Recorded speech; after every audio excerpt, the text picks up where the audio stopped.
मित्रों नमस्कार। ये वीडियो मैं थोड़ा सा नेगेटिव बना रहा हूँ क्योंकि बनाने की बहुत आवश्यकता है और उसके बाद आपको सचेत करने की भी एक मेरी जिम्मेवारी है कि आने वाले समय को देखकर सचेत किया जाए कि परिस्थिति क्या बनने वाली है। मित्रों, मेरे वीडियो कुछ दिन के बाद लोग कॉपी करके 2-3 घंटे बाद ही भेजना शुरू कर देते हैं, कुछ का कुछ भेज देते हैं, तो आधी अधूरी जानकारी आप तक पहुँच पाती है। तो कृपया इस चैनल को सब्सक्राइब करना आप नहीं भूलें ताकि सही जानकारी आप तक पहुँच जाए।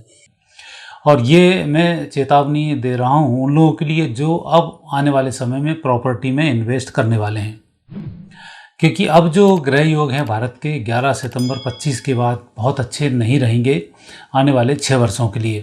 तो यहाँ पर रियल एस्टेट का जो व्यापार है इसको एक लंबी हानि होने वाली है।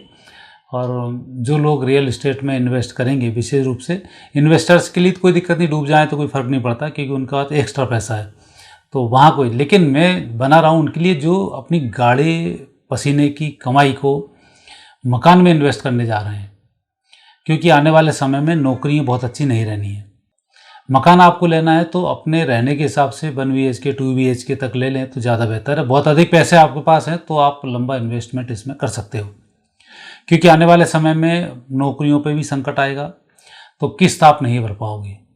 और यहाँ के बैंकों की आपने स्थिति देखिए, बैंक के कर्मचारियों को आप जानते हैं मेरे से ज़्यादा, तो जो लोग बैंक के कर्ज के चक्कर में फंसे हैं वो बहुत अच्छे से इन बैंक के कर्मचारियों को जानते हैं, वो कैसे षड्यंत्र रचते हैं उनको भी जानते हैं, और कैसे आपकी प्रॉपर्टी को बिगवा देते हैं वो भी जानते हैं। लोन ले देना उनके लिए एक बड़ा आसान रहता है क्योंकि लोन देने में भी उनको परसेंटेज मिलता है, और लोन जमा नहीं करो तो आपके मकान को बेचने में भी उन्हें परसेंटेज मिलता है कि जिसको बिगवाते हैं उसके लिए भी लगे रहते हैं। विजय माल्या ने कहा है कि जितनी संपत्ति मेरी थी उससे ज़्यादा तो मैं इनके जितना मैंने लोन लिया तो उससे ज़्यादा की ये संपत्ति बेच चुके मेरी, तो इनको वहाँ भी फिर आनंद आता है। तो ये जो परिस्थिति, और इस पर शासन प्रशासन कानून का कोई अंकुश नहीं रख पाता क्योंकि सारी चीज़ें गोपनीय रूप से होती रहती हैं, जिनके कोई सामने सबूत होते नहीं, और होते भी हैं तो वो सबूत इतने छोटे होते हैं कि हमारा कोर्ट तो उसको नकार देता है, सबूत ही नहीं है। तो और फंसता कौन है? जो व्यक्ति बहुत ईमानदार है। ना आपकी पुलिस सुनती है, ना आपकी नेता सुनते हैं, ना आपकी कोई बैंक सुनती है, और आप कर्ज में फंसते जाते हैं। तो आने वाला जो समय है वो समय बड़ा टफ है। उसके लिए मैं आपको बताऊं, यदि हम 11 सितंबर के कुंडली को यदि हम बनाते हैं तो यहाँ मंगल जो बैठ रहे हैं वो हैं पंचम भाव में भारत के, कन्या राशि से उनका चलन है, और 6 वर्ष के लिए जो महादशा इनकी आई है, ये महादशा बहुत नेगेटिव रहेगी 6 वर्षों तक।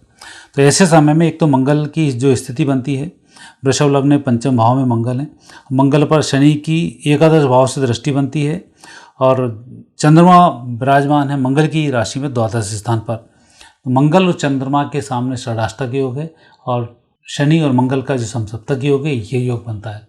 यह आने वाले समय में प्रॉपर्टी मार्केट को बहुत अच्छे संकेत नहीं देता है, और जो लोग प्रॉपर्टी के व्यवसाय में नए नए एंट्री कर रहे हैं उन्हें भी प्रयास करना चाहिए कि ज़्यादा इनकम के चक्कर में नहीं रहें। जैसे भी हो, छोटी जगह प्लाट बनाकर बेचेंगे तो आपको जल्दी लाभ मिलेगा।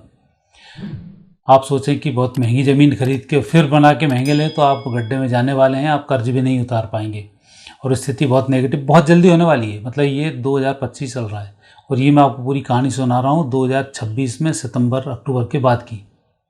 आपका व्यापार टोटल जीरो हो जाएगा। एक साल में जितना आप कमा सकें कमा लें, और जितनी जल्दी कर सकें उतना जल्दी कर लें। और इसमें चेतावनी उन लोगों को दे रहा हूँ जिनकी नौकरियां लगी हुई हैं, जो काम कर रहे हैं और लंबा पैसा इसमें खर्च करना चाहते हैं। इनकम टैक्स दे दो, GST दे दो, उसमें आप फ़ायदे में रहोगे बनस्पत इसके कि जो टैक्स बचाने के चक्कर में जो बड़ी प्रॉपर्टी में खर्च कर रहे हो, इसमें आपका पैसा उल्टा डूबेगा, बचेगा नहीं। तो आने वाले समय में प्रॉपर्टी जो मार्केट है उस मार्केट की स्थिति बहुत बेहतर नहीं रहने वाली है। शनि के संकेत भी भारत की कुंडली में एकादश भाव से लग्न स्थान पर देख रहे हैं। परिस्थिति आप अभी लगातार देख रहे हैं, पूरी दुनिया की निगाह भारत के ऊपर है, भारत के मार्केट को डाउन करने के ऊपर है, भारत के पैसे को कैसे भी हो खींचने के उसमें है। तो आने वाले समय में तो बैंकों की स्थिति भी बहुत बेहतर नहीं होगी, और जिस तरीके से रूलिंग्स बनी हुई हैं कि कितना भी पैसा जमा हो लुट गई बैंक तो 5 लाख मिलेंगे, तो ये जो स्थिति बहुत ठीक नहीं है। और आने वाले समय में ये आप खुद 2027-28 में देखेंगे कि आपका गाढ़े पसीने की जो कमाई है वो डूबने की ओर इशारा कर रही है। तो थोड़ा सा वहाँ पर आप संभल कर चलें। भारत की कुंडली में विशेष रूप से ग्रह योग अभी की दृष्टि से विजयश्री के जरूर बनते हैं, लेकिन जब युद्ध होता है तो ऐसा थोड़ी है कि फिर आपको कोई हानि नहीं होती। जब भगवान कृष्ण और द्रौपदी का संवाद हुआ, द्रौपदी के जब 5 बच्चे मारे गए, तब रोती बिलखती भगवान के पास पहुंची कि ये ऐसा हो गया। तब भगवान कृष्ण ने ही कहा था कि तेरे को जब समझ में नहीं आया, युद्ध जब लड़ रही थी तब जो लोग मारे जाएंगे उसमें कितने बच्चे होंगे और कितने विधवाएं होंगी और कितने लोगों को रोजगार और सब चीज़ें छिनेंगी। जब खुद पर बारी आती है तब समझ में आता है। तो जो विश्व युद्ध अब चल रहा है और ये आने वाले समय विध्वंसक होने वाला है, इसमें बहुत नेगेटिव स्थिति बनने वाली है। आप कैसे बचोगे ये भगवान जाने, क्योंकि आने वाले समय में भी कोई चीज़ ऐसी नहीं दिख रही मुझे जिसमें मैं आपसे ये बोल सकूँ कि आप यहाँ इन्वेस्ट कर दो, अपने पैसे को सोने में लगा लो, अपने पैसे को चांदी में लगा लो, अपने पैसे को जमीन में लगा लो, क्योंकि सबकी स्थिति बिगड़ने वाली है। मुद्राएं रहें ये भी चांसेस बहुत कम बनते हैं। सरकारें देश को बचाएंगी या अपनी स्थिति को सुधारेंगी, ये संकेत बड़े टफ आ रहे हैं। दूसरे देश जिस तरीके से एक हिंसक होने वाले हैं, दूसरे देशों के जो राष्ट्राध्यक्ष हैं, जो सेनाध्यक्ष हैं, जो हिंसक होने वाले हैं, उसकी तो आप कल्पना ही नहीं कर सकते। रूस यूक्रेन युद्ध, ट्रंप आए 24 घंटे में बंद करा दूंगा, अभी तक बंद नहीं करा पाए। आरोप लगा दिया भारत के ऊपर, भारत युद्ध बंद कराए, भारत ने युद्ध चालू कराया, जिसका कोई लेना देना नहीं। मतलब व्यक्ति ठाला बैठा हुआ है और उस पर आरोप लगा दिया, इसने करा दिया। पूरी दुनिया जान रही युद्ध यूक्रेन और ये कहाँ से लड़े हैं। और ऐसे ही अब भारत को युद्ध में धकेलने की स्थिति बनेगी कि अर्थव्यवस्था का भारत का कुछ नहीं कर पाएंगे, क्योंकि भारत की अर्थव्यवस्था में तो ट्रंप को समझ में आ गया कि यहाँ के जो लोग हैं वो इतने जुए सट्टे में ही हार जाते हैं। क्रिकेट का सट्टा ही करोड़ों अरबों का पहुँच जाता है। और जिस तरीके से मोबाइल के गेम थे, बच्चे ही उतना खर्च कर देते हैं, 600-700 करोड़ रुपए बच्चों ने खर्च कर दिए। तो ऐसे देश की अर्थव्यवस्था को हिलाना बहुत मुश्किल है। ये ट्रंप भी समझ चुके हैं और अन्य ईसाई देश भी समझ चुके हैं, यूरोप भी समझ चुका है और चीन को भी समझ में आ रहा है। और चीन की और अमेरिका की अर्थव्यवस्था बहुत बेकार है, सिर्फ आंकड़े भर हैं और बाकी इनकी स्थिति बहुत अच्छी नहीं है। चीन तो मुंह बंद करके इंतजार कर रहा है कि परिस्थिति कब नेगेटिव हो दुनिया की और मैं मजा लेने की स्थिति में आऊँ, तो वहाँ वो लगा हुआ है। और ऐसे समय में इस देश में जो देशवासियों का पैसा है वो गलत खर्च करने की स्थिति में जितने भी बैंक बैठे हुए हैं, ये बैंक भी आने वाले समय में डूबने की स्थिति में आएंगे। बहुत अच्छी स्थिति यहाँ भी नहीं रहेगी, तो उसमें आपको बचना है। अब आप कैसे बचेंगे, ये तो मेरी खाली एस्ट्रोलॉजिकली होने के कारण एक चेतावनी भर है कि आने वाला समय ऐसा आने वाला है जिसमें आप कैसे बच पाएंगे इसकी आपको प्लानिंग करनी होगी। जो भी ग्रह योग होंगे उनकी बात तो मैं आपसे करूंगा, क्योंकि समय समय पे ये सब चीज़ें समझ में आती हैं। आने वाले 6 महीने को एनालिसिस करना बड़ा मुश्किल है, एकदम दुनिया की स्थिति कहाँ घूम जाए। पर नेगेटिव है, पॉजिटिव नहीं है, ये बात संकेत बिल्कुल क्लियर है जो ग्रह योग दे रहे हैं।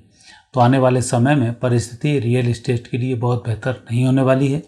आप जो भी इन्वेस्ट कर रहे हैं बहुत सोच समझ कर इन्वेस्ट करें, और लंबा इन्वेस्ट करना तो बिल्कुल ही ठीक नहीं है।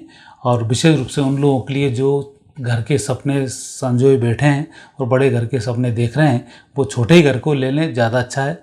उससे टैक्स भी बच जाएगा, आपका काम भी हो जाएगा, और बड़े घर में उल्टे आप फंस जाओगे कर्ज के दलदल में, और ये आपको कर्ज देना ही पड़ेगा। तो और आने वाले समय में परिस्थिति नौकरी की बहुत बेहतर नहीं होगी, तो भी आपकी स्थिति ठीक नहीं होने वाली है। तो इस तरीके के संकेत ग्रह योगों से मिल रहे हैं, तो थोड़ा सोच समझ कर काम करें, ज़्यादा अच्छा है। और ज़्यादा लालच के चक्कर में लंबे नुकसान की स्थिति में आप उतर जाएंगे। ये परिस्थिति बहुत गहरी मुझे दिखाई देती है, जिसकी मैंने आपसे चर्चा की। आगे फिर इस तरह का कुछ होगा तो उसकी मैं आपसे चर्चा करूंगा। हालांकि भारत का भविष्य इस समय में उज्ज्वल है, परिस्थिति बेहतर है। भगवान का नाम लेना सर्वोत्तम है, और जो भी बचें सोच समझ कर करें, ज़्यादा बेहतर होगा। तो मित्रों, आज इतना ही। आगे फिर नए विषय के साथ आपसे भेंट होगी। आगे दीजिए, नमस्कार।